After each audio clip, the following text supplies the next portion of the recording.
On a hot sunny day of August, in picturesque town of Evans, Utah, a man hears a knock on his front door. When he opens the door, he saw a sickly little boy, not wearing any shoes, asking desperately for his help. Hi, I was just wondering if you could do 2 favors.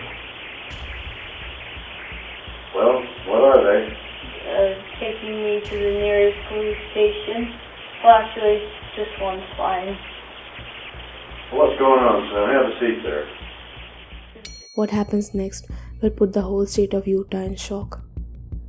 The neighbor told the police that the 12-year-old boy was taped, detained, and his whole body was covered with wounds, and that he was hungry, constantly asking for food and water. When the EMTs and the police arrived, right away they could tell that the boy was severely abused. He was extremely malnourished, and he had duct tape wrapped around his hands and legs, and underneath the duct tape there was saline wrap covering the gravely infected wounds. When the police asked him how he got the wounds, he responded his mom and Jodi. And who was his mom? rubyfranke was a popular momfluencer. Okay, I am. Hey, today when you get babies. Once best known for her popular parenting advice YouTube channel, 8 Passengers, which garnered millions of subscribers with her insights into family life. However, controversy brewed over her parenting decisions, including incidents where her children were subjected to what many considered extreme disciplinary measures. I'm only gonna say it one more time, and then you're gonna lose the privilege to eat dinner. If you think it's funny, then that was 7 months ago. Maybe you need longer without a bedroom. I'm going to take the scissors, look at me, and I'm gonna cut its head off. Grandma will be so mad! Despite the controversy, Frank's channel continued to thrive until it was deleted in 2022, coinciding with her separation from her husband Kevin Franke. In the aftermath of these changes, Franke partnered with Jodi Hilderbrant, a licensed clinical mental health counselor, to work on a new channel and an online self-improvement program called Connections. Hilderbrant's past, however, was marked by disciplinary actions and allegations of mistreatment towards a teenager under her care. She made me sleep outside in the snow. She duct taped me. I wasn't allowed to speak to anyone. Concerns about the welfare of Frank's children had been raised by neighbors and authorities multiple times, with reports of children being left unsupervised and allegations of neglect.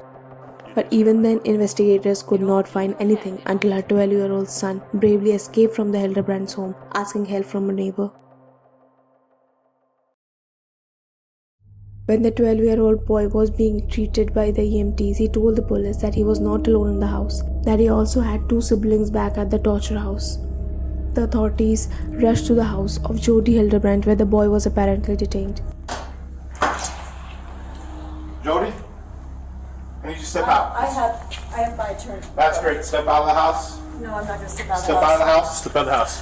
Whoa! We're just gonna see if anybody else. Is there anybody else home? Wait a minute, how do you come to my house? Right there. The officers entered the home and began looking for other children in the house. The house was extremely huge. They found a room which had no furniture, but in the middle of the floor, they found a scared little girl with shaved head, slumped cross-legged inside a closet. She was frightened of Jodi, never spoke a word to anyone. It's okay if I just sit here with you. We don't have to say anything. If you don't want to. Inside what the authorities referred to as a panic room, they found a large safe room built like a huge lock. In there they found rope, metal chains, handcuffs, duct tapes. Officers also recovered a skin-burning paste of red-hot cayenne pepper with a spoon dipped inside the open container and a coil of rope beside it. The surgical sponges and elastic bandages were also located on the scene to help apply the paste on the small bodies of children. When the rescue operation happened at Jodi's house on 31st August, the police put Jodi in a separate room to question her. That's when the mother of the children, rubyfranke, arrived at the house. She was then arrested along with her partner in crime, Jodi Hilderbrant. Investigations revealed disturbing details. Miss Franke and Miss Hilderbrant held Frank's 12-year-old son and 9-year-old daughter in a work camp-like setting. The children were regularly denied food, water, beds to sleep in, and virtually all forms of entertainment. They were also prohibited from interacting with others and were hidden in the home when others came to visit.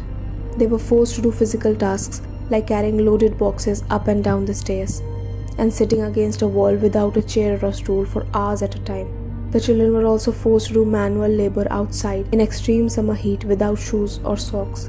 They were similarly forced to stand outside on a cement patio in the summer heat for hours and even days. They were beaten, and the 12-year-old was bound hand and foot after a previous attempt at running away.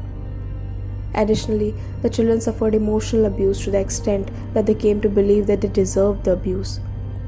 The woman also regularly sought to indoctrinate the boy and convince him that he was evil and possessed.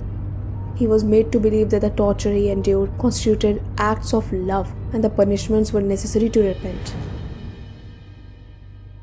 Amidst the legal proceedings, the family of Ruby was destroyed. Frank's eldest daughter Shari severed ties with the family and expressed relief at the arrest, signaling deeper family rifts. Kevin Frank, Ruby's estranged husband, also entered the fray, seeking custody of their children and filing for divorce. As the case unfolded, plea agreements were reached, with Franks agreeing to testify against Hilderbrant.